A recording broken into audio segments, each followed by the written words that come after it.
serviteurs. Quand Moussa, alayhi salatu salam, comme je vous l'ai dit tout à l'heure dans le hadith, celui qui va rentrer, il aura l'équivalent de la terre et 10 fois plus. Quand Allah lui a révélé cela, et c'est la vérité, Moussa a dit alors, Seigneur, si ça c'est le degré le plus bas du paradis, celui qui sera honoré, qui aura le degré le plus élevé, comment sera-t-il? Allah subhanahu wa ta'ala a dit à Moussa, alayhi salam, ceux-là, ce sont les gens que j'ai réservés pour moi. J'ai planté de ma main bénie, subhanahu wa ta'ala, l'arbre pour les honorer au jour du jugement dernier. Et c'est toute la différence, mes frères et sœurs. Le temps passe. C'est toute la différence entre ceux qui y croient et ceux qui n'y croient pas. Mais ne pense pas, comme l'a dit le prophète sallallahu alayhi wa sallam, il a dit, nul d'entre vous ne rentrera au paradis par ses actes.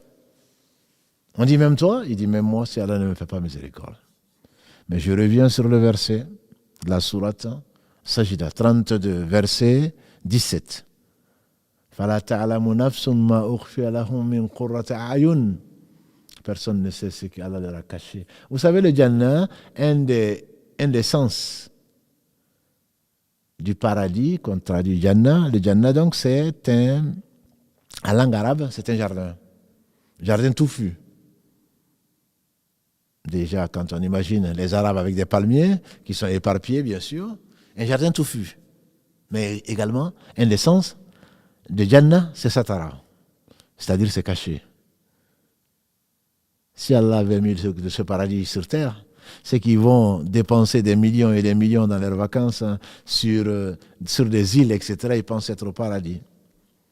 Ça ne les empêche pas d'aller aux toilettes. Ça ne les empêche pas d'avoir des soucis. D'autant plus aujourd'hui avec leur portable, qui les suit partout.